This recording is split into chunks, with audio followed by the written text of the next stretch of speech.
this time. Facebook's been grumpy lately about Zoom, doing these Zooms. So, oh, there we go. We're meeting is now streaming live.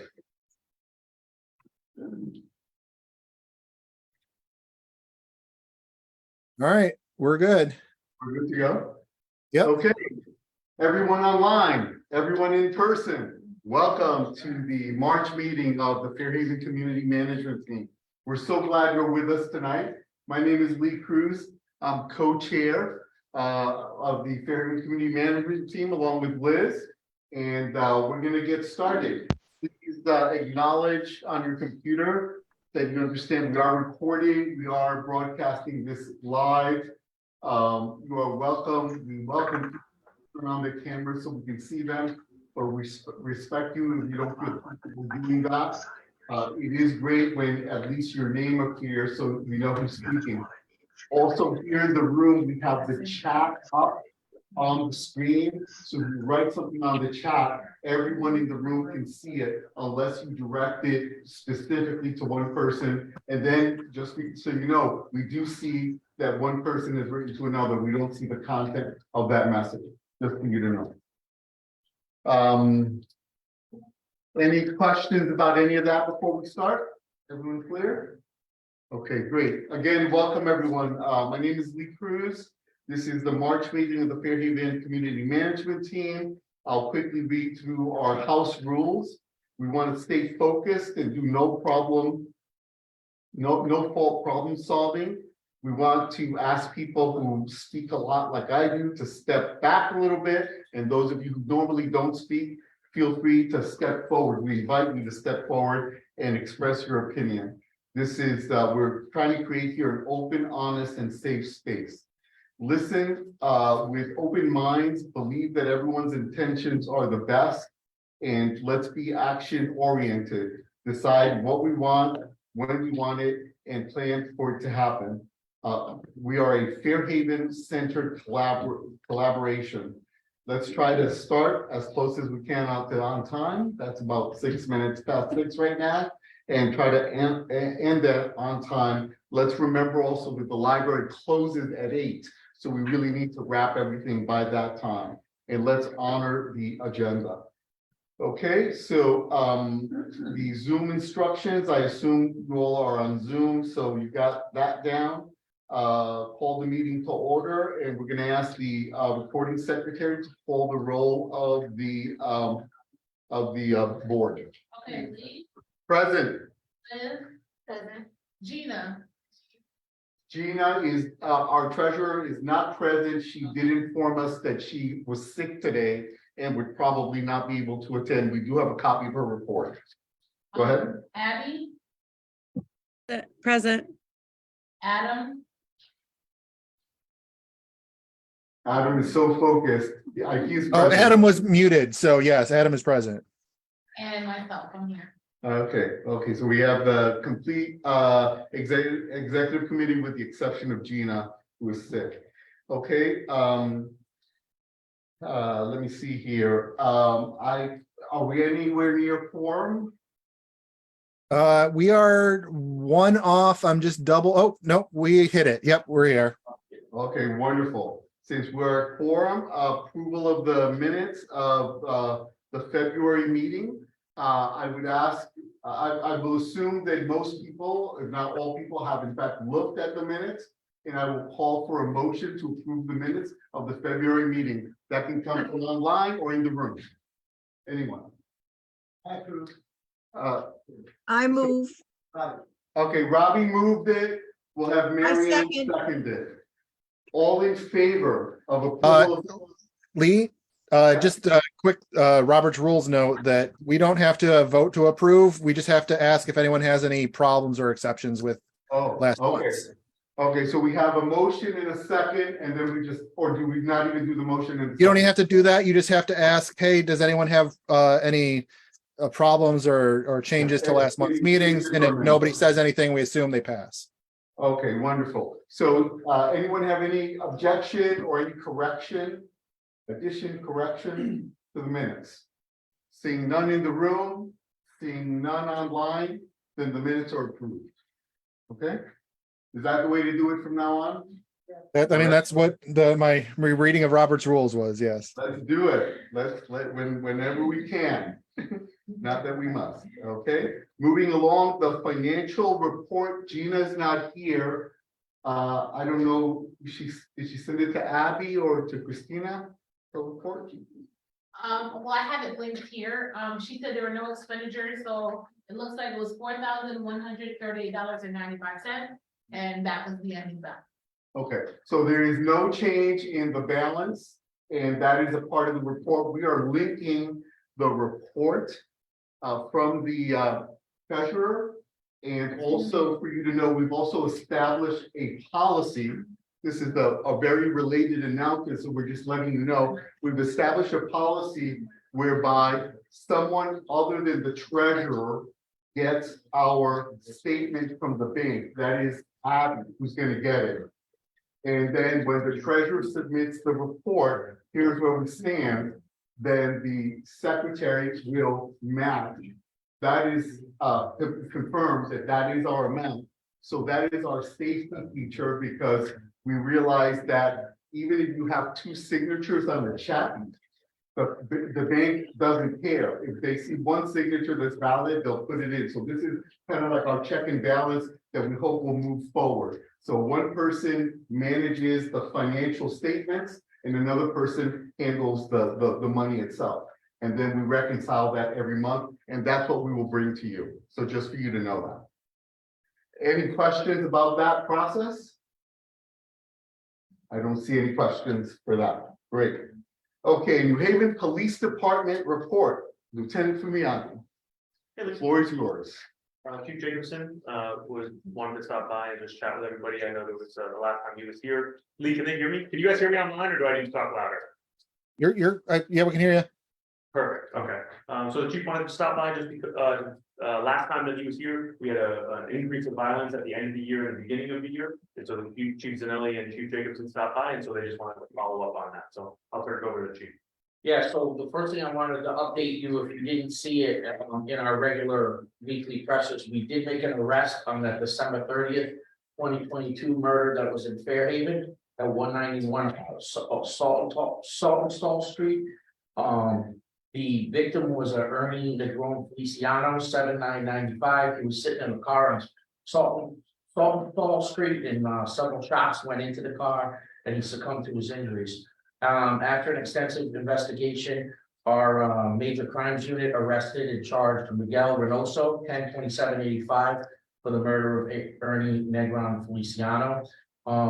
This was the result of several canvasses by detectives, good information from the community, which is important, and then also cameras and the license plate readers we have. So it was a combination of good old-fashioned police work, but especially that community element of the people in Fairhaven reaching out and talking to us and giving us information. Reynoso is currently being held on a $2 million bond. And, we thank the state's attorney's office too, because they were very instrumental. Now, in that short period of time, there was another murder in Fairhaven. We're making very good progress on that.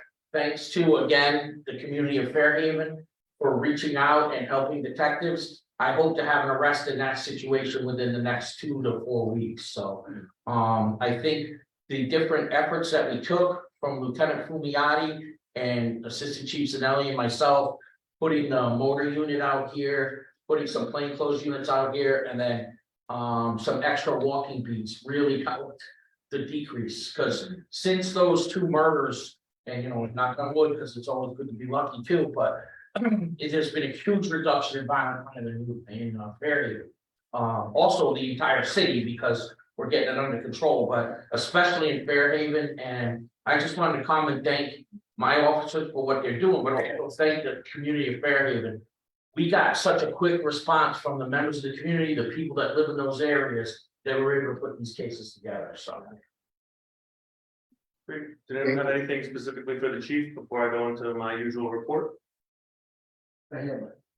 Question in the room, Rob? I just wanted to say, thank you for the motor vehicle enforcement.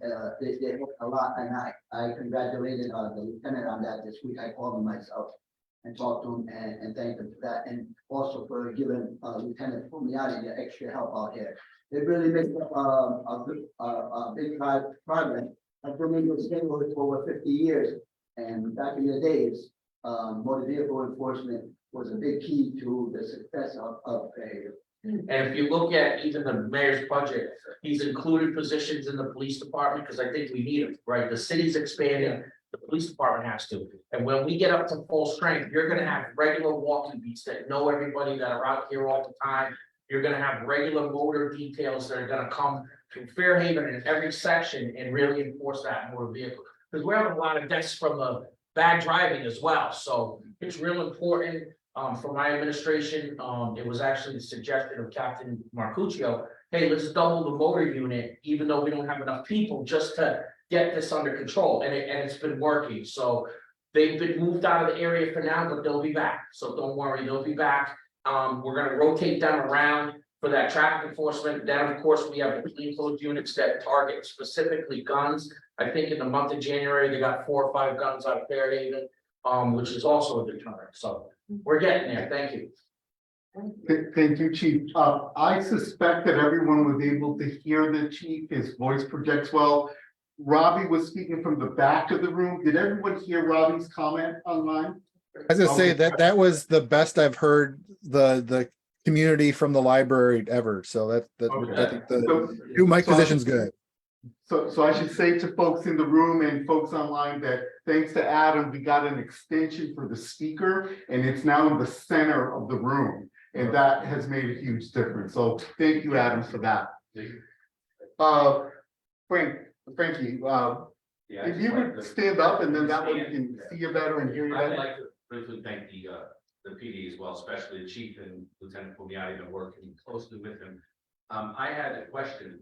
Has there been a change to legislation when it comes to youth stolen cars? Something that we heard? Yeah, so 3 strikes. Yeah, so it's not really a 3 strikes thing, but it's if there's multiple violations, the court can look to detain the juvenile longer, which I think is what we need, because we're literally arresting 6 or 7 times for stolen cars. And if you get out the very next day, you know, there's no punishment. So what the state has changed, and I don't know the exact wording, but if there's multiple violations, they're gonna start detaining people for longer, but also putting more resources to them too. The old method of, oh, you stole a car, you know, here you go back to your parents. There's also gonna be follow-up with different mental health agencies and stuff like that. So that's part of the bill too. Thank you, Chief. Does that conclude your report? No, I've got a couple of things. Please, go ahead. So I'll keep it brief because Fairhaven had one of I would say probably the best 6 weeks since I've been district manager, or pretty close to it. That includes COVID, that includes pretty much everything else I can think of. And so in the last month, there wasn't a single robbery in Fairhaven, which is amazing. Not a single aggravated assault, meaning that no one was assaulted where there was serious injuries. There were 4 burglaries. A very low number of motor vehicle theft, a very low number of larceny from motor vehicles. The theft from motor vehicles and the burglaries generally overlap a little bit. There was one individual who I was really concerned with. This is an individual who's been arrested over 50 times. I've arrested him myself, I think at least 3 or 4. And that's for somebody who does burglary all the time in Fairhaven. His modus operandi (MO) is to go and break into people's work trucks, and so they'll break into work vans, work pickup trucks where tools are visible usually, or he believes that tools are in there. He smashes the window, which is very rare in Fairhaven. Most of our car break-ins are when people leave their doors unlocked. Most people don't smash windows, and so this individual does. Officers over the last 2 weeks, we've been looking for this individual. He had 4 warrants out for his arrest. And so Officer Daviles and Officer Rudnick with some information from the community, were able to apprehend this individual and take him into custody. So that I suspect that the little bit of crime that we had was most likely caused by this specific individual. Now that he's gone, I'm looking forward to see what the end of this month looks like. I just wanted to highlight some other things too, as far as this year so far. We are at 100% reduction in assault with firearm victims. That's very good. Another category that I think is the one that I want to take a look at this year because of the expansion of ShotSpotter is the number of confirmed shots fired. So because we have the expansion of ShotSpotter, there's only been, and it's only is too many. One is too many, but I say only because that in 2023, we've only had 3 incidents of confirmed shots fired in Fairhaven. And so that's a 63% reduction. And so I'm interested to see what that actual total number looks like at the end of the year, because there were years where we didn't have ShotSpotter, so we don't know what we don't know. And now what we do know now is that when people shoot a gun out in public, ShotSpotter pretty reliably will pick that up, and so we'll have a much better look at what confirmed shots fired looks like. And so already seeing a reduction in that is fantastic. As far as major incidents go, I know I told you everything else was down. Usually Fairhaven has between 5 and 8 incidents a week as a major incident at a minimum. Sometimes I've seen it go up to 12 or 14 in a 1 week period. This last month, it was 3, 3, 2, and 2 for each week. And so that crime is absolutely, I would say, very, very low in general. And very low for Fairhaven, which is fantastic. We've kept up the pressure as far as having walking beats on Grand Avenue. I appreciate all the information. I routinely am getting text messages, and officers are getting texts and video of people that are committing crimes or doing things that they shouldn't be doing out in Fairhaven. And so we have officers addressing those when it becomes available to us. Please continue to do that. Lastly, Lieutenant Przybylski in District 10, which is Beaver Hills and Dwight Kensington, so District 4 and District 10. He's on the other side of the city. He took the initiative because a lot of our stolen cars, there's a couple of categories that stolen cars fall into within our city. One of which is the startup thefts. So where people are starting up their cars, they leave their cars running to warm them up or cool them down depending upon the weather. One of the things that people also do is when they go into a corner store, they'll leave their vehicles running when they go into a post office or a corner store, and then so generally juveniles take advantage of that and steal those cars as a crime of opportunity. One thing that we've seen too is that in addition to that trend, which has been generally pretty well mitigated across the city, we saw an increase in, there is a way somehow that you can basically, for lack of a better term, hotwire Hyundais and Kias pretty easily. You can look it up on YouTube. I haven't looked it up myself because I'm not really interested in how to do it. I'm interested in how to stop it. And so these juveniles are all that's kind of what they're doing. They're stealing a lot of Hyundais and Kias. So what Lieutenant Przybylski did, which is pretty cool, is he contacted Hyundai and was like, hey, can you help us with this, please? Yeah. And they sent us a bunch of remember I guess probably in the early 2000s, late 90s, the club. And so they sent us a bunch of those. And so if you have a Hyundai or a Kia and you're interested in them, I should be able to get a couple of them. And so if you want, you have a Kia, so we'll talk afterwards. And so I should be able to get a couple of them. I'm sure there's a bunch left. So I just wanted to put that out there. If anybody has a Hyundai or Kia or knows somebody with a Hyundai or Kia, hopefully we can help that car from prevent that car from being stolen. Lee, unless anybody has any questions, that's pretty much all I have. Okay, any questions from the floor? Okay, we have a question from Roberts. I just want to say to Lieutenant Fumiati, thank you for everything you're doing here and for the notifications that you give us on a daily basis whenever you have time. This way, it lets us know what's happening in our area. Without that, we don't know what's going on in our area until the monthly meeting comes up. But it's good that we find out different things as we go along in the week. To help, it's very helpful. Thank you. You're welcome, Robert. Any questions from anyone online? I did see a hand before, but I didn't know if it was a wave or a raised hand. I hope most of you know that you can raise your hand electronically. I don't see any questions online. No questions? I see none, no. Okay, great. Okay, so we're gonna move on in the agenda. So the next person on the agenda normally is our LCI representative or liaison, Carmen Mendez. Carmen wrote to me earlier in the week and told me that for a family emergency, she is out of the city. She asked that people continue to text her or send her emails about any complaints or concerns that you may have. She is happy to address those, but she's just out now through the weekend and will be back next week. she did want you to know that based on cooperation and support from the alders of Ward 9, Claudia Herrera, and Ward 14, Sarah Miller, she is focusing on some specific issues in those two areas. But this has to do with the fact that with the help of the alders and residents, she's getting information. That doesn't mean she ignores the rest. So if you have a problem, an issue, please contact Carmen. Her contact information is on the agenda under point number 5, her phone number and her email address. I can't really answer any questions about anything else that she's doing, so I'm gonna move on in the agenda. Okay? So then just number 6 is just a reminder that every quarter we do have the Civilian Review Board report. It happened last month. So again, in another 3 months, Javon Carter will be here, but we leave that on the agenda just to remind people that that is a report that we get regularly. I did see Kathleen on from Economic Development. Kathleen, could you just come on and give us your report? Hi, everyone. Thanks, Lee. I don't really have specific updates. Mike wanted me to pass on that the Office of Economic Development continues to receive requests from all different kinds of developers and site selectors for interest throughout New Haven. So there's definitely still a lot of interest and a lot more opportunity hopefully coming that we hope to share when we have something. Does anyone have any questions for me? I don't have a question, Kathleen. Well, I do have a question. Wasn't a representative from Penrose supposed to be here this evening to give us an update?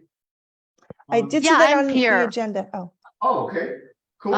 But I think I'm later in the agenda, but happy Yeah, to provide it now. I depending. hadn't looked carefully, so we will wait till you come up on the agenda. Thank you. Thank you. Anything else? Any questions from the floor? Any questions from online? I'm gonna take Kathleen, I'm gonna unpin you so that we can see everybody, okay? Any questions on economic development other than the strong school? That'll be coming up later. I don't see any, okay, great. We're gonna move on.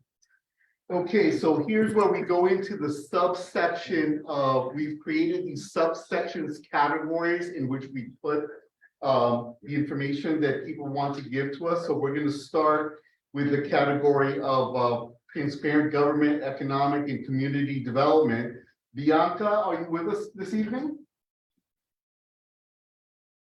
Bianca from Community Action Agency. I think that someone will be giving the presentation in Bianca's stead. I did get a note from her today. So Is that I see someone from Community Action Agency. Would you unmute and please provide the information? Hi, how are you? Hi. Hi, Tell us your name, please. my name is Candace Lott, and I'm from Community Action Agency. Okay, and I'm gonna just pin you so that people in the room can see you more clearly. Go Okay. ahead.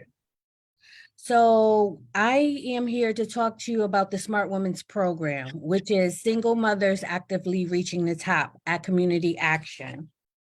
The SMART stands for Single Mothers Actively Reaching the Top. It is a program that's created to empower women. SMART was developed to offer opportunities for single mothers and grandmothers toward the pathways of self-sufficiency and stability, whatever it means to them. To prepare for this outcome, we offer 20 sessions within a 10-week period that focus on 3 modules. Each module covers human service, human health, financial literacy, and job readiness. Also, each participant will be provided with intensive case management. The outcome is to establish each participant has a better understanding of living a healthier lifestyle, budgeting, resume building, credit scores, the importance of continuing education and maintaining their employment. So the expectations and the qualifications to be in this program, once they have started the SMART, participants have to be responsible and up to adhere to all the rules and expectations set forth by CAN. The SMART women are expected to behave in a mature manner that will reflect the goals and careers that they are striving to acquire. So we meet 2 times a week, Tuesdays and Thursdays from 10 a.m. to 1 p.m. We provide lunch as well. In order to qualify for this program, you must be a single mother or a grandmother. So we stress grandmother because there's a lot of grandmothers that's taking care of their grandchildren. So the age group is between 18 and 55 years of age. They have to be COVID vaccinated, have to have a high school diploma or GED, and fall at or below the 200% federal poverty guidelines. So we create hope for the hopeless. And our goals is to give a virtual hug so we can offer anyone that comes through the doorways with our wraparound services. We also use our no wrong door approach. So when they come in, services will be provided for anyone that does. Thank you. And do you have a specific ask of us? Yes, sir, we do. So in response to this knowledge, we would like to ask for a letter for our CDBG grant that we have applied for. And the amount that you're requesting? $50,000 And this is for overall for the program or for something specific in the program? overall for the program. Okay, thank you. First on the floor, are there any questions? Anything need to be clarified about what's just presented? Then online, is there any question? And Adam, do you have your hands up, Adam? Do you have a question? No, I was just saying, I don't think there's any questions online. Okay, great, thank you. Somebody just said, Is this program in person only? The question is this program in person only? Yes, it is. No virtual. Okay, Yes, we offer group sessions. We have mentors, guest speakers that come in to teach the women and mentor them on financial literacy, job readiness. We help them look for employment as well, in case management. So yes. thank you. I just noticed in the comments that someone mentioned that closed caption helps them. So on your computer at home, there is a CC in a square, and that's closed caption. Then you can see the words in real time as they're being said. Just keep that in mind in case that will help you.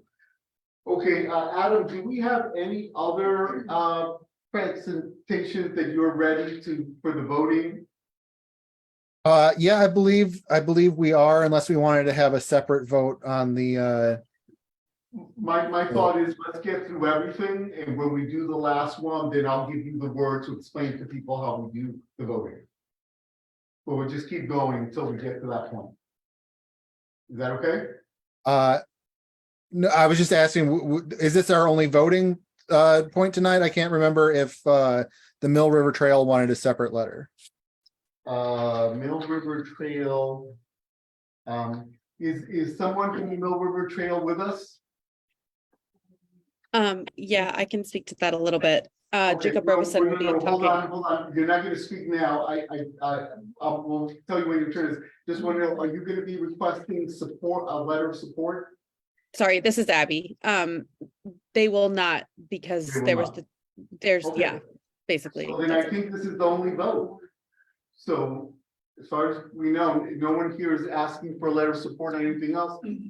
So Adam, take the lead. Up. I will be. From, business. okay, that's right. Are we gonna do both letters of support for CDBG and a letter of support being asked for by a business at the same time, the same form? Or do we do separate forms, Adam? Normally we do all votes on the same form. I wasn't sure that there was, okay, so this is for the new restaurant and the, No. no, Cultura, Yeah, no, but what's the name of the restaurant? Cultura, restaurant lounge. Ortura? Cultura. Fortuna. Okay, so when Hey, you make. Lee, Yeah, sorry, my understanding was that for the restaurant, the request was to share information, not to request a letter of support. okay, so he's here now and he's telling us that he would like one. So let's try to be flexible. Adam, can you set that up? yeah, I can set up a vote for that as well. I just need to know what the Okay. what we're supporting. Yeah, okay, so let's do that and we'll give people some background information. So actually, John, Julio, you're the next person on the agenda. And then we're gonna then go to Adam for the vote. So for context, so why don't you come up to speak from the center here, so that way you can talk to both sides. So Julio met with Sarah Miller, the alder from Ward 14, where this restaurant will be located. And I also met with him and heard his idea. And just for people to be clear, the address that we're talking about is the address where the old Grand Cafe used to be. And so I believe everyone knows the history of our efforts to shut that business down. Here's a potential business to occupy that space. And then with that, I'm just gonna turn it over to Julio and he's gonna tell you about himself and what he's proposing. Hello, everyone. Thank you for having me. My name is Julio Padilla. I am a lifelong resident of New Haven, born and raised, mother born and raised, grandmother, same thing, third generation. The city has raised me to become a firefighter for almost 20 years. I've had a hand in many nonprofit organizations. I've done from clothes drives to presentations at the women's shelter, homeless shelter, food drives, you name it, I've done it. A opportunity came to take over Grand Cafe. The history of it was, I've known it from working in the fire department. I used to work on Lombard and then here on East Grand. But the severity I didn't know of. I was made aware of what was going on as far as shutting the business down. It was something that I really didn't want to deal with. I had a small kitchen in East Haven looking to expand. And the person who presented to me, just asked me to take a look because they wanted to clean up the neighborhood. You guys did a good job. There were still some occupancy of the guys that were in the restaurant and outside. I emailed 2 photos of what I've been working at this past week as far as removing that element. I spoke to Lieutenant Fumiani several times, your wife, and other people. With the picture, you can see that it's an empty parking lot, sidewalks empty, and this is through what you guys mentioned earlier, community policing. That's what I can offer. I've done it living in the Hill for, geez, I don't know how many years. I live in the annex now, but I learned from my mother, who was a single mother, that if you don't police your own community, you're going to fall victim. And that's what I can offer to you. Being that I've worked for the city and lived in the city, I have many nonprofits that want to use my locale for fundraising and or holding events to give back. We've done several of them in the East Haven, but it wasn't my location. I just rented a small space. This will give me the opportunity to continue to do what I've done since probably 14 years old, where I've been giving back to the community. My name does hold some weight to it. It's not to boast or to, have an ego, but I do what I do, and what I do is I give back. This will give me the means to make a little income as a retired man and also give back. And I love to do both. Who doesn't make money and give back? And I would respectfully request that you guys give me a letter of support, because it does take a community. You got rid of the old element. You have a new one coming in that wants to rebuild. We don't want to leave empty buildings in the community that you're trying to build up. It serves no purpose. And until I came, that parking lot was occupied by about 8, 9 guys every single day. So I scoped out the area for about a week, just driving by, stopping in and just taking a look at what I was getting myself into. When you guys take a chance, take a look at the picture, stop by, you live nearby, you know, I'm not saying I'm better than these guys, but you know, a lot of conversations and letting them know that, and with their help, some of your officers have come by and they've been more than willing to help me out. And, you know, in return, you know, you're doing your job, you're gonna get hungry, come by and you sit in my parking lot for a half hour or however long you sit and have a meal. You know, that's my giving back for them doing their job. So what is the ask? And, The ask is a letter of support to be full functioning restaurant lounge, which will include liquor. I understand that the wording for the location was changed so that no one can have liquor there again. And it's just wording with the, you know, with a lot of prayer, which I've been doing, and wishful thinking is that they can reword it and grant me the opportunity to bring something positive. So that's what that location needs. It has such a bad rep. A lot of the people that follow me now have over 1,000 followers on Facebook just from I think my kitchen was about maybe 100 square feet, and I, you know, created a lot there. Some of them know the history, but a majority of them are they're just willing to come by and just see what I've done with the area. yeah, I just want to make sure that people understand. I'm not trying to beat the point. No, that's fine. People do understand when you're considering whether to support this or not, that we fought and got rid of the grandfather clause at that spot, that it caused business after business to come in there. And not as a result of, but that I know, but because they could have liquor there, it resulted in some problems. And it wasn't the first business, it's like the third, and 2 of them we had to shut down as a community. So what's really important is that people understand, so you can ask questions tonight, and so you can consider in your vote that a letter of support from us, although it would not guarantee that the alcohol regulating commission would reverse themselves, it won't guarantee that. It will have some significant weight because we're the ones that, working with the alders, got that place shut down. So that's the framing with which you need to then now ask questions. Someone did put in the chat that it's 118 Grand Avenue, but it's where the smoke shop is. It's where the Chinese restaurant is. It's that little plaza that's across the street from the parking, right at the intersection of Grand and East Pearl. That's what we're talking about. Lee, if I may, Yeah. I'm also working on, because I understand the element that was there, I'm also working on acquiring the smoke shop. That way they don't have a place to hide and buy potato chips and juice when these gentlemen do come in the parking lot. Okay, so while you're talking, 2 pictures were put up. This shows all the cars that are used. First one shows, And that's from today. yeah, that's the sidewalk Yes. in front of the proposed business site, looking down to Grand Avenue, with the smoke shop being the second business in. The 2 cars, that's my truck, and that's a worker that I have inside. And the far car is a customer to the Chinese restaurant. The reason why I took it this time of day, because at this time of day, there's at least 5 to 6 guys minimum. This was earlier in the day. Okay.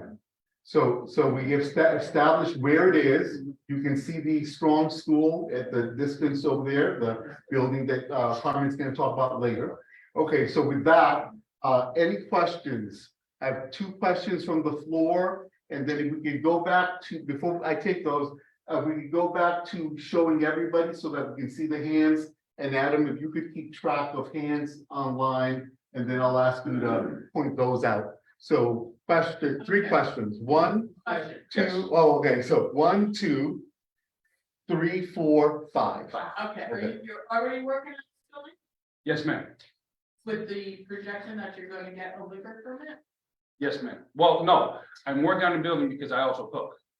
So you're. A liquor is just an extension of, Okay, so my question is, like, what type of restaurant would it be?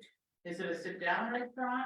we will have, so what we're going to do is we're gonna offer, because of the area, And, working where I work, I know a lot of the teachers and down at the clinic. So I will be open for a few hours for lunch. We're gonna ask you to keep your answers short because, yeah. So, certain hours for lunch, certain hours for dinner, we will have a few tables for dinner, and then regular, what we consider bar food. Now, your lounge will be open, lounge?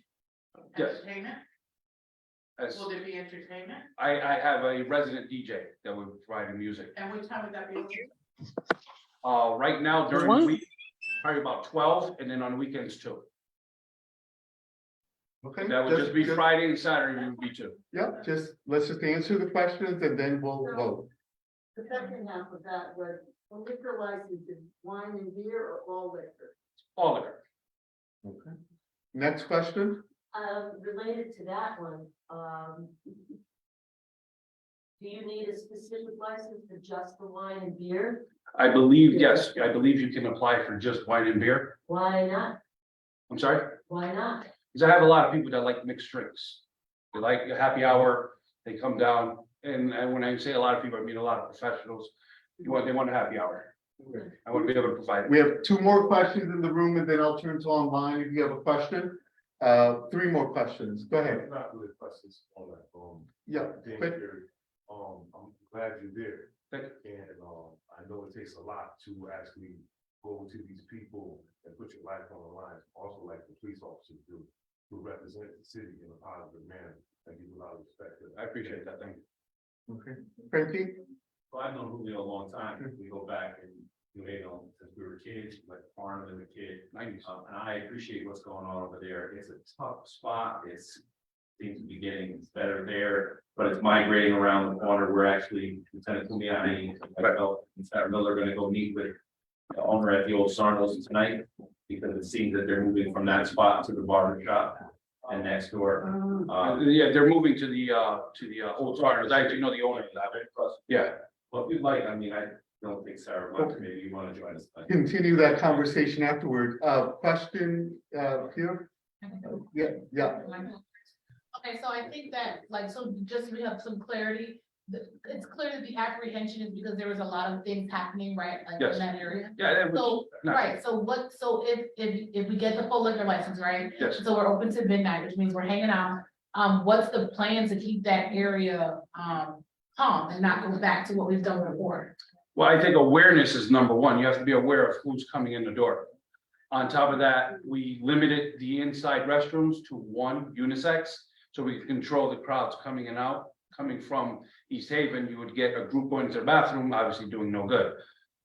As well as that, the following that I've created have a lot of these gentlemen coming in. And them coming in and out and me offering my, just a snack to the officers on duty. Kind of has a rotation of people in uniform just coming out of the firehouse, just coming off of duty, or in their cars, or even the 911 communications. There's about 6 or 7 that frequent my menu. Even them coming in uniforms, a lot of people are apprehensive to just doing what they want because they see a bunch of badges and patches. So we're gonna, in the interest of time, take this one last question here and then we're gonna go online. And I did see Mary Ann has her hand up, as does Adam. What type of food, that's all, cuisine? Puerto Rican and Jamaican mainly, but I do it all. I'll make you an egg roll, you wouldn't believe it came from me. Adam, okay, if I call on Mary Ann and then you get. Yeah, I was gonna say, I think we have Mary Ann and then David Hunter. Yep, okay, go ahead, Mary Ann first and then David Hunter. I may not have been able to hear, but my question is, I know you said it's gonna be a restaurant and you're gonna be the one running the restaurant and cooking. Is there gonna be a separate bar there? But I don't know, what do you mean? Well, is there gonna be a bar inside the restaurant or is it gonna Yes. be a restaurant where they serve drinks? No, there'll be a bar. There'll be table, unlimited space, so there will be a small bar there. Is that why you want the building next door so you can expand it and make it bigger? No, for that, I will be providing pool tables. I'm a pool player. Okay, so let me ask you this. I'm sure you're gonna run the restaurant, but what are we gonna do when the people who used to hang out at that place at a bar come back? Because if there's a bar there, what's gonna stop them from coming back and starting the same stuff all over again? My partner and I, as well as these fine gentlemen to my left. You have to go, my whole thing is you have to police your own community before they can come in. They're not there 24 hours a day standing at your doorstep. You have to be able to speak up. Well, And it's you not know, confrontational. okay, my experience of that bar, because I've lived in the neighborhood for 45 years, is that people weren't always outside. They were inside at the bar. Because And they then were they'd allowed. You know, and then they'd come out and have a cigarette, but the hangout stuff started when it was closed and they had no place to go. So you still may be dealing with the element of people, because they were people that lived in this neighborhood that came to that bar. Correct. So as far as the closing aspect, I can't, and quite frankly, I'm not willing to sit out there all night to make sure they leave. I did speak to Lieutenant Fumiati as far as closing time, having an officer present, or I would just hire an officer to make sure people get off the property. We'll be putting up no loitering signs and gonna enforce it. You have to enforce your rules to your property. Okay, David And- Hunter? I just have one more thing. And Yes, you're ma'am. staying open till 2 in the morning? Yes, the bars and restaurants are allowed to stay open till 2 in the morning, When? Okay. on the weekend, sorry, Friday and Saturday. Okay. Oh, okay. So That's not just during Friday the and week, Saturday. just Friday and Saturday. Okay, Yes. done. Okay, David Hunter? Folks, if we could just kind of pay attention here, so we know what the questions and answers are. Go ahead, David. I'm sorry, I didn't get your name, sir. Julio Padilla, the third. Okay, thank you. Okay, so you've already acquired the property? Yes, sir. And so what is the process that you have to go to open up this establishment with regard to the city? Right now, there are a lot of things being done, but to keep it short and simple, just tear down and rebuild. So everything has to be measured out as far as coolers, the hood system for cooking, the equipment that I'm using, then the city will start its inspections. Okay, so no, my point is, what is the bureaucratic process that you have to go through to open? Do you need to go to city plan at all? I acquired a business consultant that's actually next 2 doors over. Yeah. So she'll be filing, it's just a matter of filing the paperwork and submitting it. And then will there be any public notification of this, or is what you're doing now that public, or is this a precursor to another process that has to go on at the city? I'm not understanding your question, sir. I think I can help here. I think what you're driving toward, perhaps correct me if I'm wrong, David, is the issue for licensing, permitting alcohol. And so because alcohol used to be sold there and it was completely taken away, then unlike other people who came in and they would say, oh, there used to be a bar here, I'm gonna open a bar, you have to give me a permit as long as I meet the minimum. He has to go all the way back to step 1, so that there'll actually be a point where he'll be asked to put a sign up. Like, first time never sold alcohol, and that sign will say, a permit has been requested and community input is wanted. So our voting tonight is not a be all and end all. The much higher standard is whether or not the liquor commission will reverse itself. And that's, I mean, we can tell them what we want, but ultimately it's the liquor commission that decides. Does that help you? Yes, thank you. But my point is, I know that's going to be another process, the liquor license, but depending on what he does or wants to do with the building, doesn't it trigger a site plan review at city plan or not? And how do we So that would be zoning, I believe. And they would have to come out after I start putting fixtures up. I started with an empty room. Yeah. I would not be ready to vote on this. I think it's too soon. I think we need more information. And I think, if you have some sort of a business plan that we could review with you, that talks about your timeline and the processes that you need to go through in order to open. And I definitely think Pearl Street neighbors need to be involved in this. And I would hate for the Fairhaven, you know, I don't know how much notification was given to this presentation tonight to everybody, but I would feel badly about voting without input from the Pearl Street folks who have to live with that establishment. That part comes with the community, Okay, we'll get to that. David, let's take what you're saying into consideration, see what the other questions are. All right, so quick notes, Kathleen Korlak from City Plant says that if the space is 6 or 5,000 square feet or larger, it triggers the site plan review that David was asking about, and the State Office of Consumer Protection controls liquor license. We have had, and David also mentioned that he wanted to kind of table our vote for this, and so has Dennis Silvestri, and so has Abby now, and we have 2 other hands raised online from Patricia Adger and Patty Scussel. Go ahead, Patricia, unmute yourself and speak. Hi, this is Patricia Adger. I live on Peck Street. If I'm understanding what you're saying, Lee, when everybody fought to get rid of that liquor license, because initially it was grandfathered in, am I correct? Yes.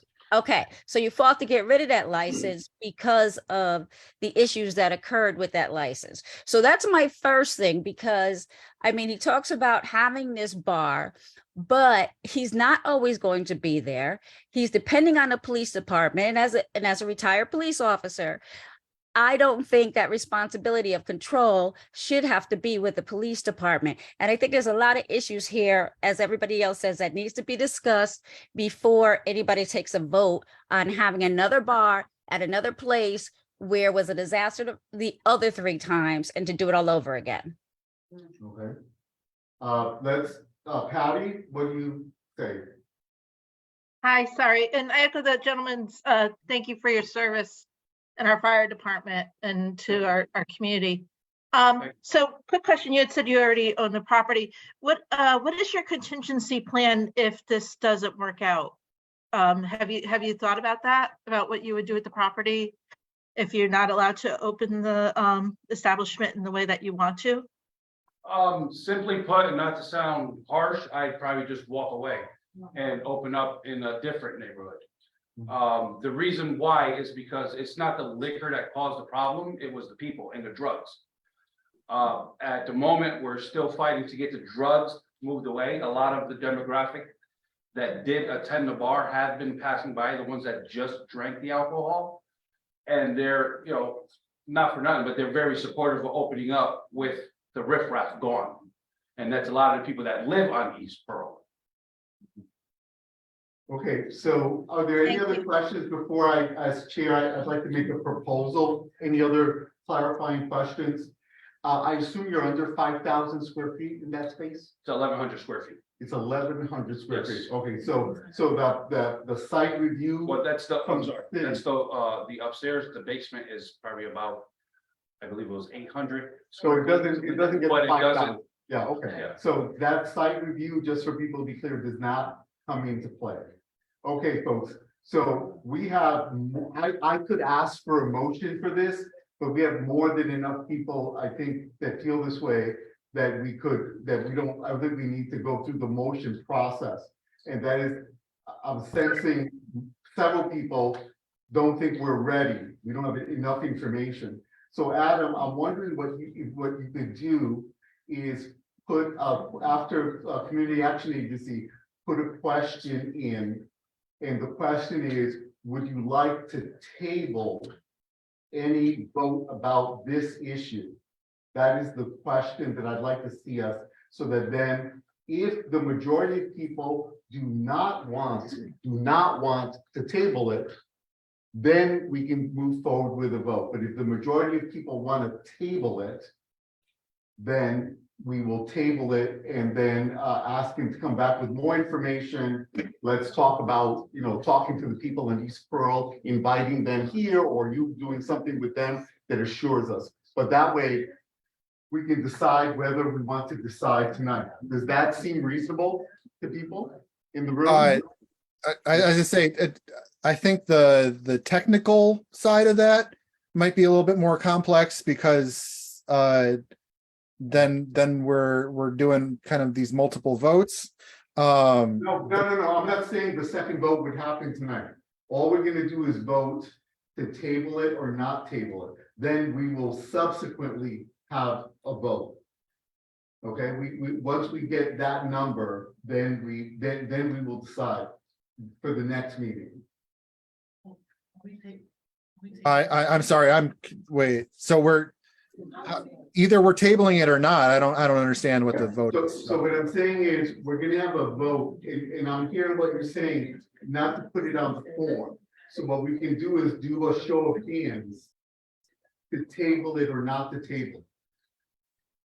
I hear what you're saying about the form. Can we do it that way? Yeah, I think if we just right now we do like a vote of shall we table this or shall we vote on it tonight?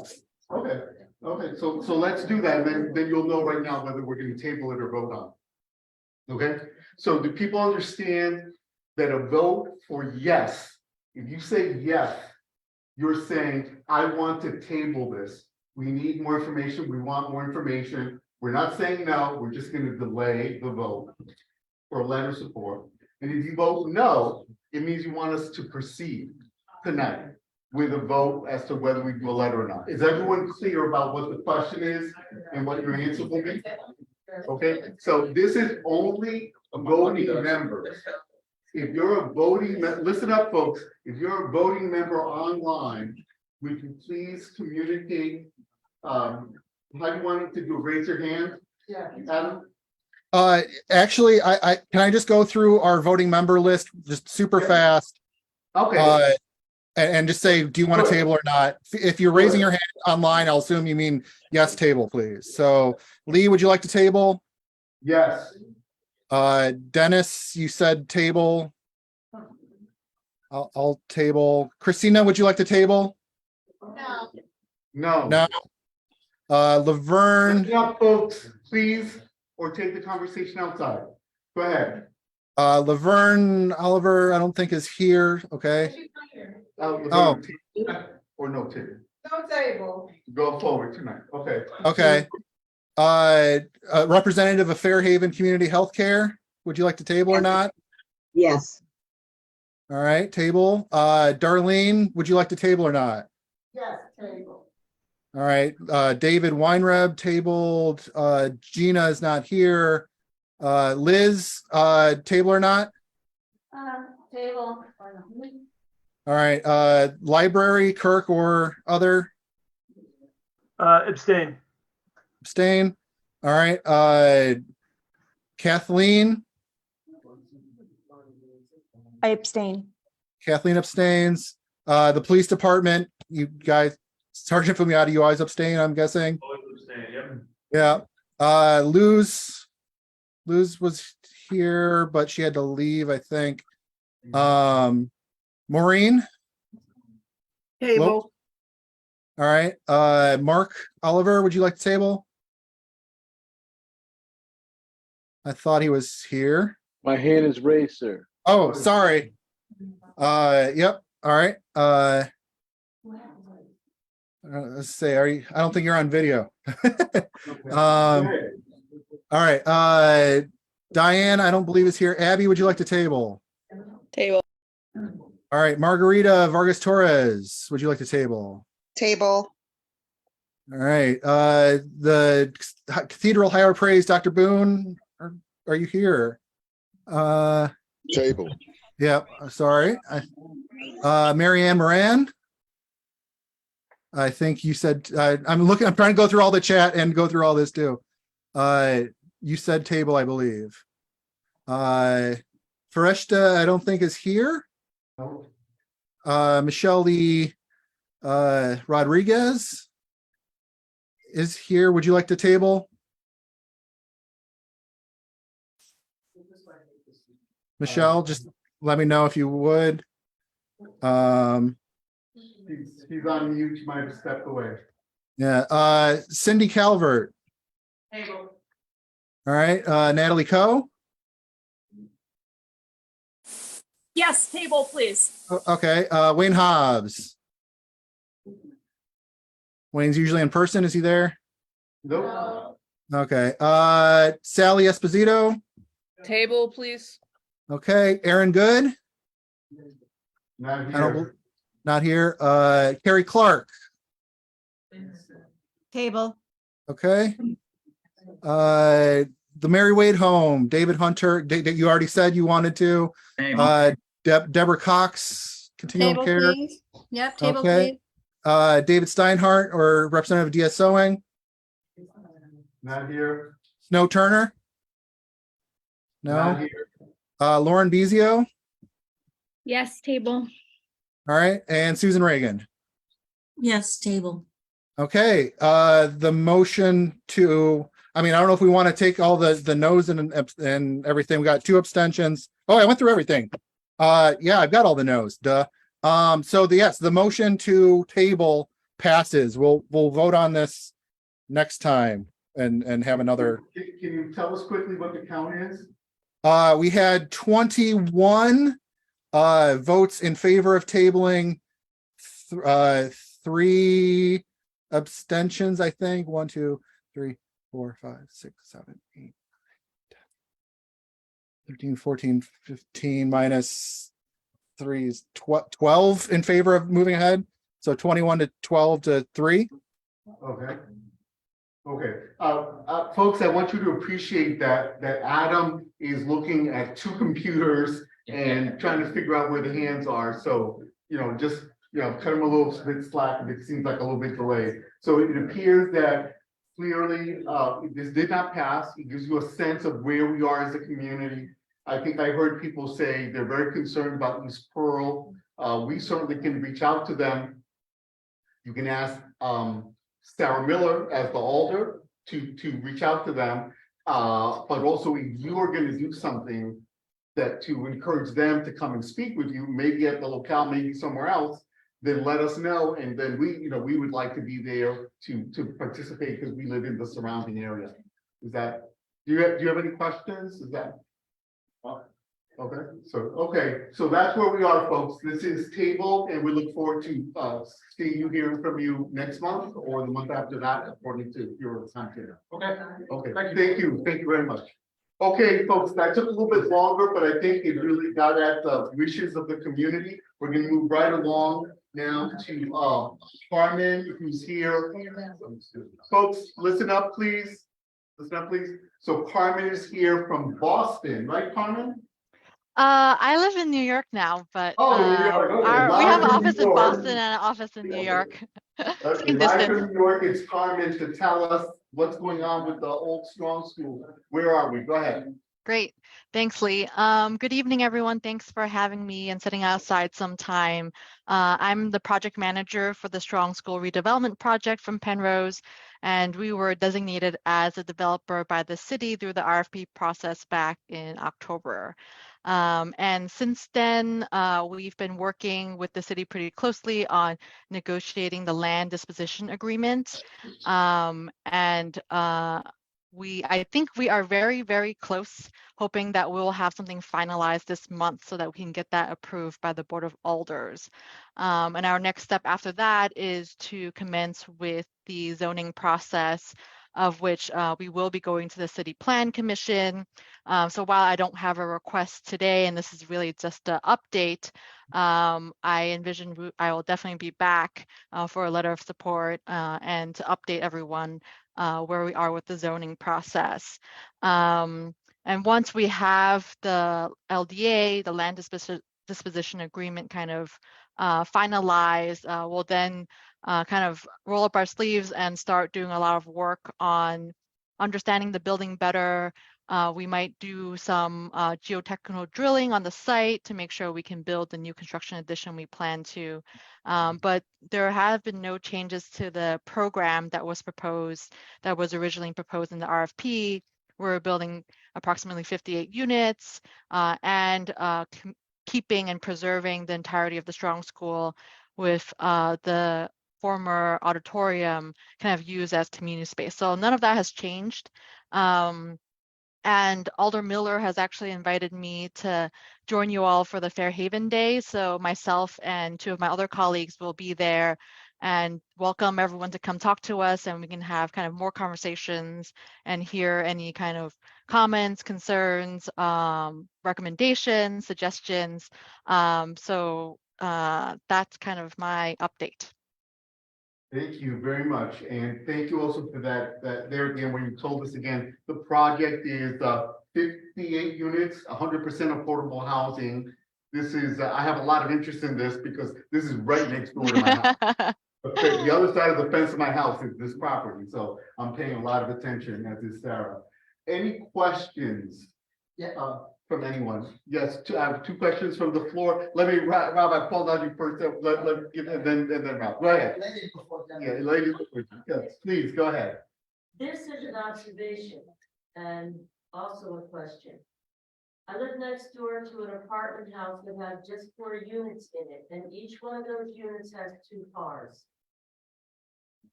On-street parking is all we have unless somebody coincidentally has a driveway.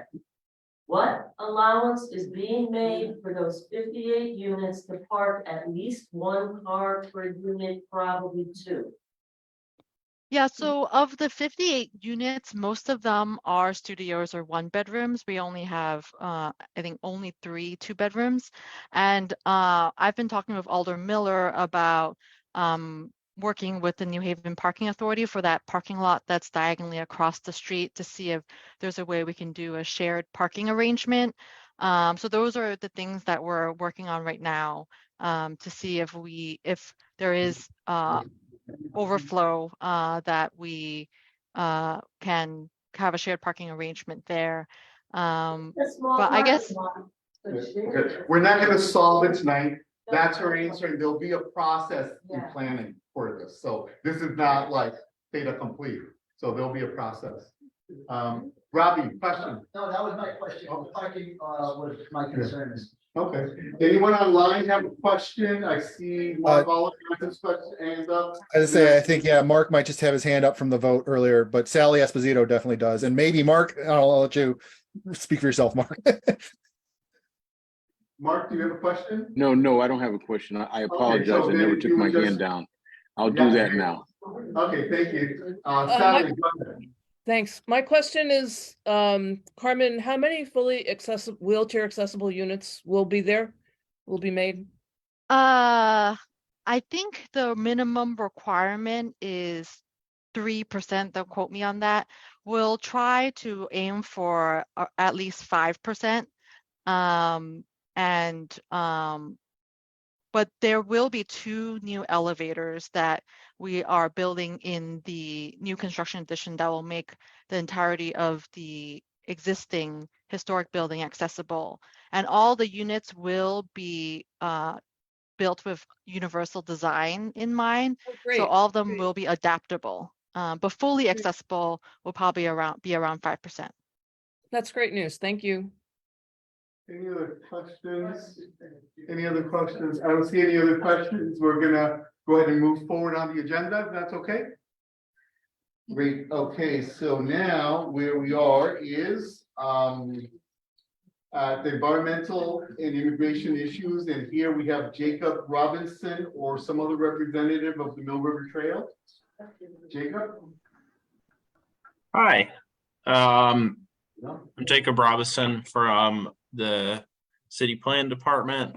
I recently, about maybe like a week or 2 ago, reached out to Fairhaven CMT to see if I could get a letter of recommendation for a grant to the State Department of Energy and Environmental Protection for a recreational trails grant for Mill River Trail. Unfortunately, there wasn't enough time for me to present to the full CMT, so I was able to get a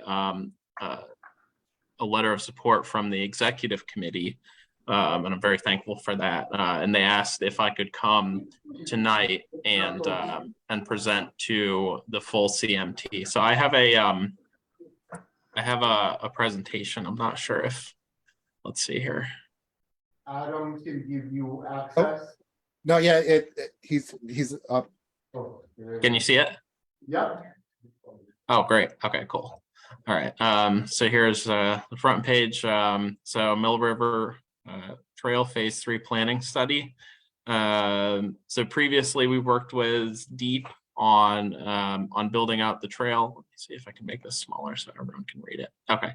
On building out the trail, we got a grant in 2016 to do construction on in between Criscuolo Park and Blake Field.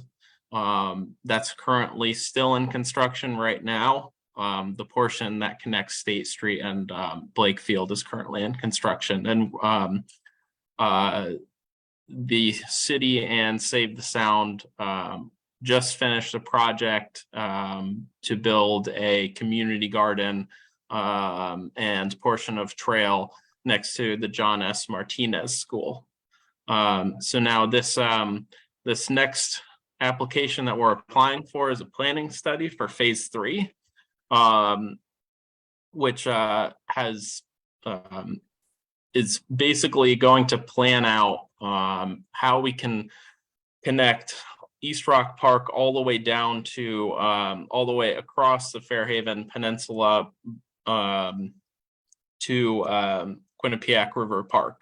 And that would be for a total of 4 linear miles of trail. The planning study would be between September 2023 and December 2023. Project fund total is $120,000 that we're asking for from them. That's a 80-20 split, with 80% being the grant. Scope of work is split into 4 different studies. So they're studying how we can connect Blake Field and East Rock Park, doing a routing study on how we can best connect Humphrey Street to the existing trail that is across the Humphrey Street Bridge and the Amtrak Bridge. Don't worry, I'll show a map on the next slide. I know it's a little confusing. And the next one, subtask C, is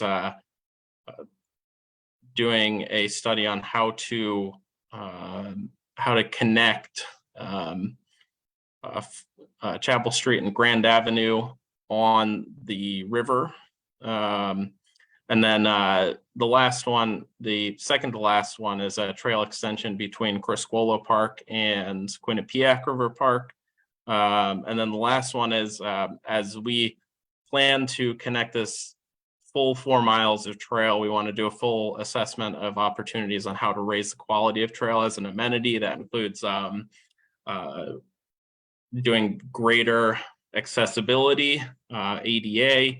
We want to have maybe some vistas for viewing wildlife, maybe some wildlife habitat creation, general things like that would make the trail a lot nicer. So here's the subtask areas. This is up top at the north end of East Rock Park, comes down through East Rock Park. Here's where we're studying on how to connect Blake Field to East Rock Park. Down here, you can see the railroad bridge and Humphrey Street Bridge here. Currently, the trail goes on street for like half a mile, avoids the river. So we want to see if we can be able to better connect it to Humphrey Street where it exists up here and stay on the river. Also, same thing down here. Right now, we're pretty far away from the river and using on-street portions of trail. We want to study on how we can get the trail on the river. And here's the last study area connection between Criscuolo Park and Quinnipiac River Park. So as I said, there wasn't enough time for me to present to the full CMT before the proposal was due, which it was submitted yesterday to DEP. They're going to review the applications this month and then notify successful applicants in mid-April. So here is my contact information, Jacob Robison, J. Robison newhavenct.gov, and here's Director Laura Brown's information. I hope that was quick enough. Great, thank you for that presentation. Any questions in the room? I can just see people more easily. Any questions? Can you just repeat that email for me, please? We have a copy of the report, but could you put your email in the chat and tell us your email again? Yeah, let me write it in the chat. Let me find the chat here. And while you're writing it, can you just say it out loud? It's my name is Jacob Robison, Robison, no N in the middle.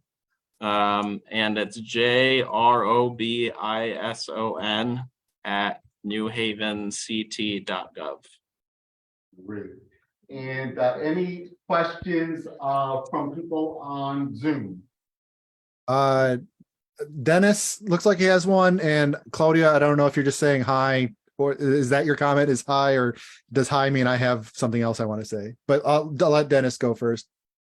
Yeah, my question to you, sir, is there going to be any kind of lighting for security at night, or will the trail be locked up? The trail can't be locked up. That's kind of a hard thing to do on a 4-mile trail. But we will, as part of the study, we'll consider lighting and anything that would potentially keep eyes on the trail and anyone who wants to go there for walking at night, make it a bit safer. Thank you. Appreciate that. Thanks for the Claudia did have a comment. If you want to mute yourself, Claudia. Yes, I just want to share with you guys that I actually, Elder Cupo and myself, we just signed a letter of support about that trail.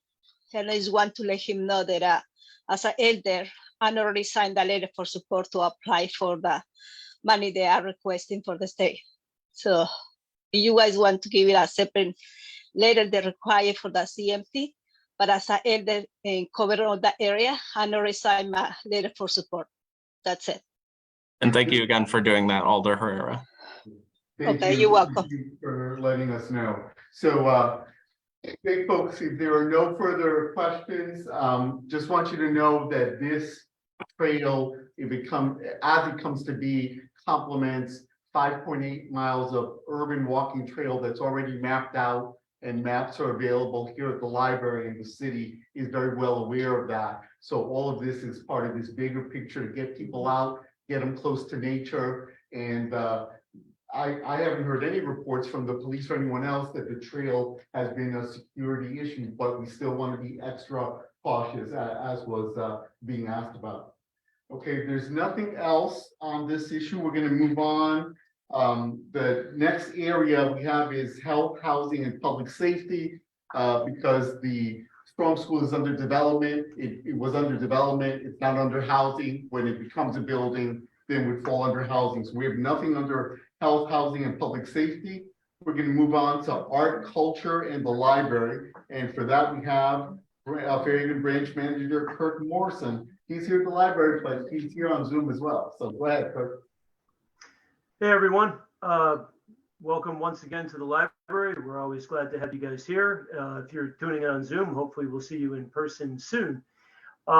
We have a whole host of programs going on this month. If you return here on Saturday morning, we're excited to have once again Folly Delgado, who's one of our great garden volunteers during the growing season. You know, we're only, 2.5 weeks away from spring starting. She's going to help get you a head start, especially if you're a beginning gardener, on getting started in gardening. So it's a free program, just like everything else. It will be Saturday at 11 o'clock, right there in the same room where this meeting is taking place right now. And she's a great, engaging speaker. Come see her and learn more about gardening on Saturday morning at 11 o'clock. And like I say, we have many other things going on this month. Stop in, get a calendar, or check us out online to see what else is going on. Thanks. Thank you very much, Kurt. Appreciate that. Any questions about anything going on at the library here in the room? I don't see any questions online. Let me go back to. I used to say, I see none here. Okay, great. Wonderful. So now we're gonna move on. So we're gonna move to the announcements section. In this section, anyone can take a minute. We'll definitely cut you off if you take more than 2 to make an announcement about anything that you're aware of that you think the community should be aware of. We're gonna start with announcements that people already told us about, but then at the end, if you think of something that you'd like to share with us, please take a turn. Patty, I see your hand is up. The first thing on the announcement is the Mary Wade Home Outstanding Leadership Award. Is that what you want to talk about? No, actually, that'd probably be David. I was gonna just thank the management team for voting and approving the letters of endorsement for our CDBG grant last month. We really appreciate your support. Okay, thank you for that. David Hunter, are you still with us? David may have had to step away. No, well, I see that he may have stepped away. Yeah, he may have. I'll message him and see if he wanted me to. Okay, so we'll keep moving on the agenda. Claudia, just give us a second to get through the announcements we have, and then we'll put you on. And then there's actually a section for you under alders as well. Okay, Madeline Meadows, Angler Survey Meeting. Is she with us? Yes, so I was going to speak to that. Apologies, everybody. I've been kind of sick, which is why I'm off video. But we have had a request from somebody who's working on gathering input about those who go fishing. They're doing a research project and would love input from the community. And I think they're going to have a community meeting about it. And this is somebody, I think she's working with UConn or Southern to try to, make the fishing process and the angling process safer and healthier for everybody. So if anybody from our group, they would love to have a representative from our group to give feedback on their experience fishing in New Haven and Fairhaven specifically. So if anybody is interested in that, please write us on our email and we'd love to connect you with Madeline. Great. Thank you, Abby. Let me take the opportunity to let everyone in the room and on Zoom know that periodically someone will ask us to come make a presentation. And our thought is we don't know anybody that's interested in this. And so we may decide to not have them make a presentation, but rather do an announcement like Abby just did. So the reason why we did that is we don't know anyone who is an avid fisher person who is in our midst now. But if you are such a person, we can ask for the person to come back. If you are such a person and you're not interested in that, but you want to attend their meeting, let us know and we'll put you in contact. But we don't want to just fill the meeting with people. We have plenty of people that want to speak that are going to speak about things that we really want to focus on. So with that said, I see Dennis's hand up. Is it on this issue, Dennis? It's about the what Abby just spoke about. I've been in touch with emails with just quickly with Miss Meadows on this. I'm attending that meeting in a couple of weeks that they're having because I helped with that survey last year on the Mill and Quinnipiac rivers. Yeah. Awesome. Would you be willing to then come back and give us, just a short report so we know and people can share with any fisher people they know? Yep, that won't be a problem. Okay, just let us know. Thank you, Dennis. Okay, so let me Claudia, is your hand up because you wanted to make an announcement? Yes, and I can. Okay, so can you do it when we give you your time is all there? Would that be okay? Yes, that's fine. Okay, thank you. Great. Thank you. Patty, please. Sorry about that. Okay, so as many of you may know, each year Mary Wade is honored to present its annual Fairhaven Community Parade. This year, as in past years, it's going to be on the Friday before Memorial Day. So this year it is Friday, May 26th. And it's just such a tremendous event, and we hope that many of you will either be a part of it or will join us on the street and cheering on all the folks who are marching in the parade.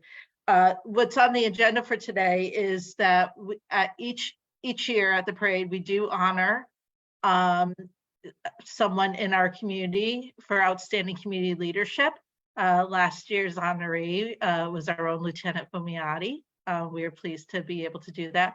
So if anybody has any one they would like to nominate for the Community Leadership Award, they can reach out to David Hunter or even myself if they'd like, or Yvette Olivero, who is our parade coordinator, or anybody at Mary Wade. We can all make sure that the nomination gets there. But David is always on these meetings, so you could always just reach out to him or call him, or just stop by and say hi.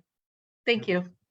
And we also do have copies of the form to nominate someone for this award, which is only given once a year here at the library. So if you're here and you think of someone who should get this award, Patty mentioned Lieutenant Fumiati, but also prior to that year, former Assistant Police Chief Lou Casanova got this award.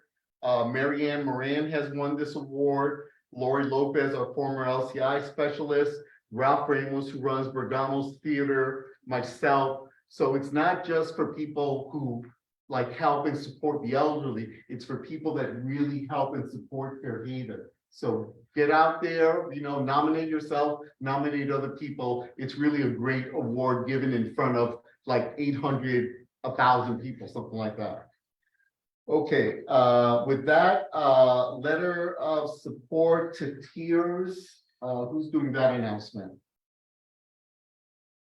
I don't know if I'll do it because I want to also make sure that I talk about tonight's vote, and I don't want to forget about it. Go ahead. So if you remember during the talk about the Mill River Trail with Jacob, he wasn't able to get a full CMT letter of support. He got a letter that says, hey, we're the board of the CMT. We think this is pretty cool, but we never release letters of support saying everyone in the CMT agrees with this unless you all vote on it.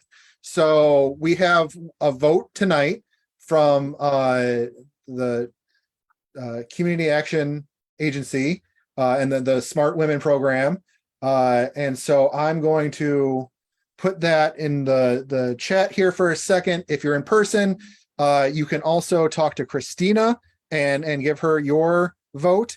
And also this vote goes out in the email after the meeting. So it's just a quick thing, your name, so that we can double check that you're a voting member.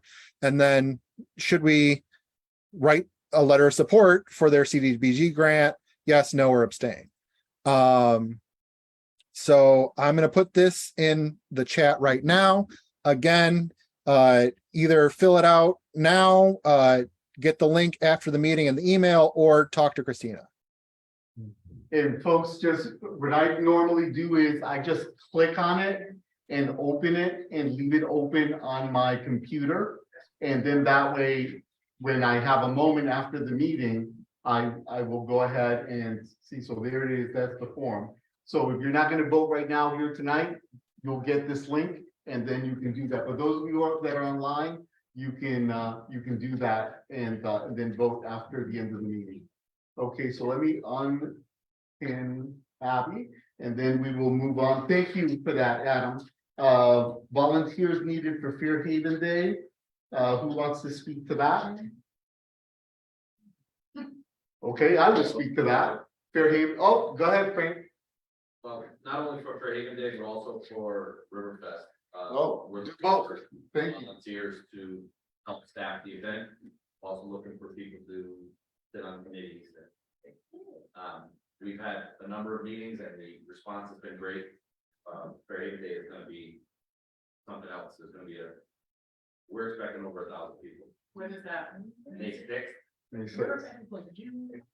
And Riverfest is June 3rd, I believe. Yeah, so they're a month apart.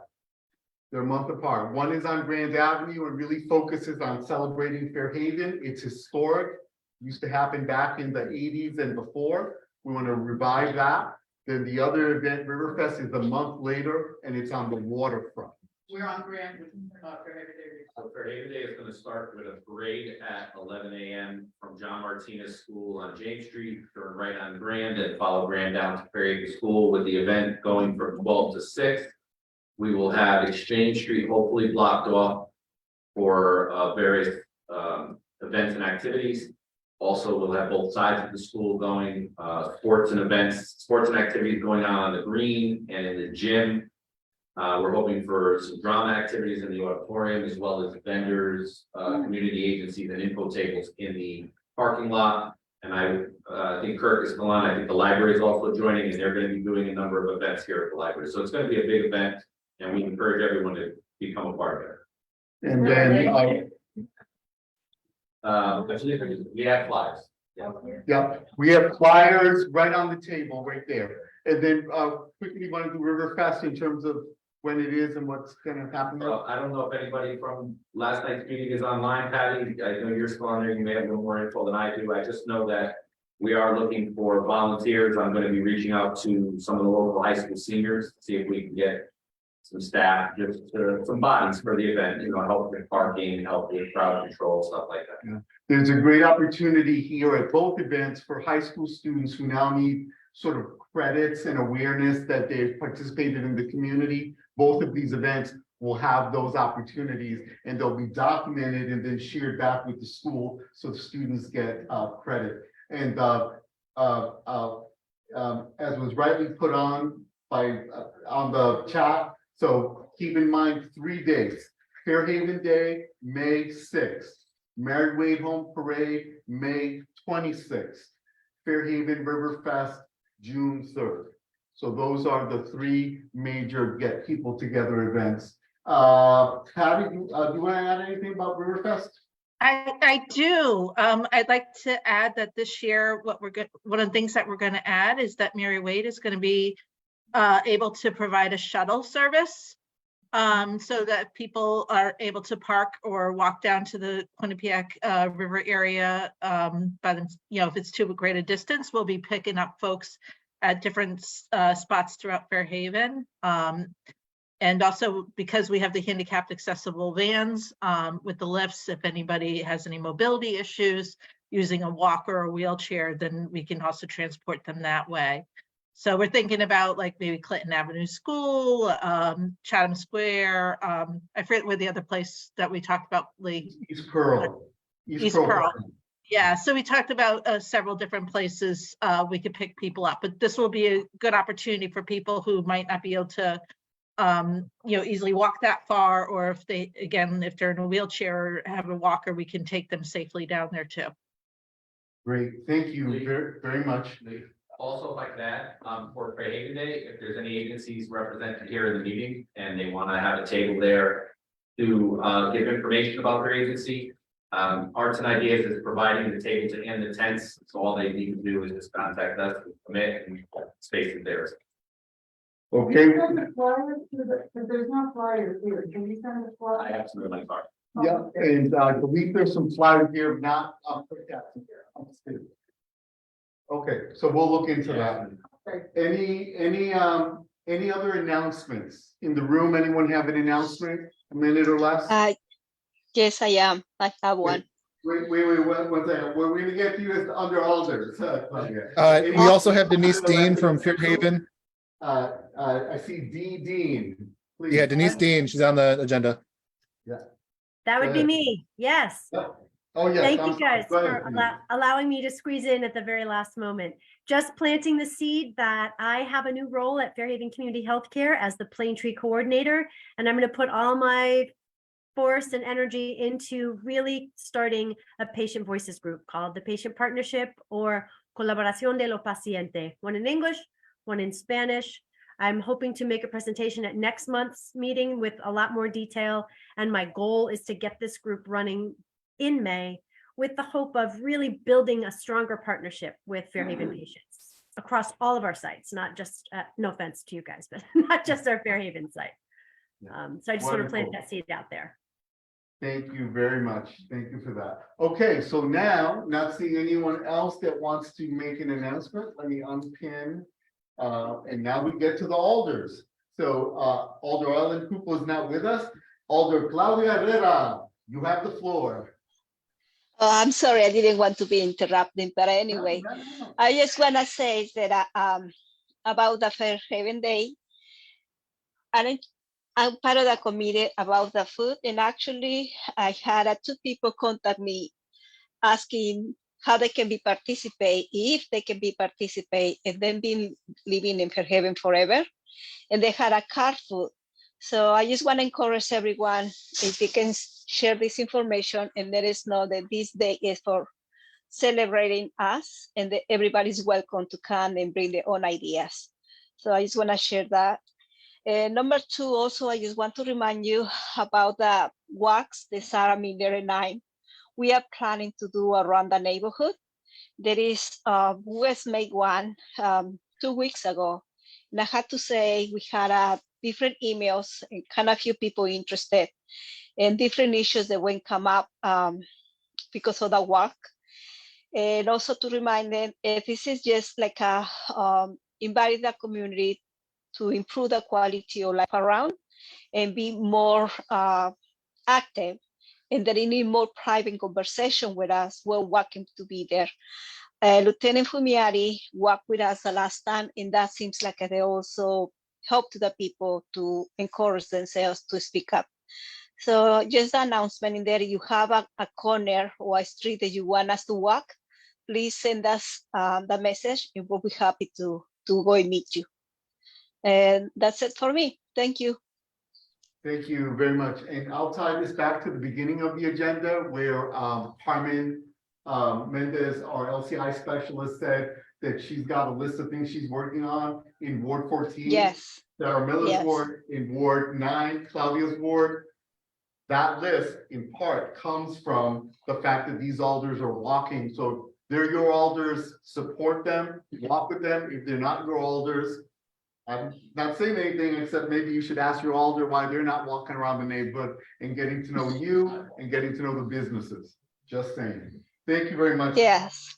Alder Festa is not here. Alder Sarah Miller is not here because she has a committee meeting tonight, but she sent a written report, and Abby has that report. Can you give us the highlights, Abby? I can, yes. Thanks everybody for your patience with me.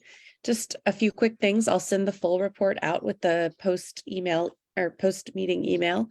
The biggest thing is next Monday, there will be an input meeting, which you received a flyer about in their emails, about the new Fairhaven Community Center, which will be what is transformed from the Atwater Senior Center. It's getting renovated. So that's Monday at 6 p.m. Go there and make sure to give your opinion. Fairhaven Walks, Fairhaven Day, you've heard about. And there's a number of other things that have been mentioned that are a lot of different things. So you can read about them. None of them are really time sensitive. That's the time sensitive one. But there's a lot going on. So be sure to read the letter in its entirety. Thank you very much. I want to just correct myself before when I said there were Fairhaven flyers there, they are not. We need to get those out. What there is, there's the flyers about this meeting to talk about the Atwater Senior Center becoming the Atwater Community Center after conversation with elderly services and the people that go there, started with them, but now we want to include the broader community. That's the flyer that's there in English and Spanish. Then Alder Ernie Santiago is not with us this evening, and Alder Crespo is not with us this evening. So that completes the list of alders. And with that, let me just ask, is there anything else that we're missing? Anything else that would make us complete for this evening? I don't see anything on the floor. I just wanted to throw out that I've been putting a whole bunch of stuff in chat. So if anyone needs to sign up for the email list, because we always say, oh, you're going to get the vote in the email after the meeting and stuff like that. If you don't get the emails, you can sign up in person. I sent a link through the chat here. And also I'm working on, I updated our website today so that there's a link top center, which is FHCMT.org is our website. There's a big orange link at the top that says like join our email list. And then one other thing is that next month we are going to be talking about the bylaws update. There are physical copies at the library that people can go through, read, do all that kind of stuff. We just wanted to give people, wasn't able to get them to the library quick enough. I wanted to give people the full 30 days to, if you don't have internet, whatever, you can sit down with the physical copy, read through it, and next month we'll be hopefully voting on updating our bylaws. Great. Any other announcements from the floor? I don't see, oh, yes, one more announcement from the floor. Question about bylaws. Is there a possibility that you can make suggestions for?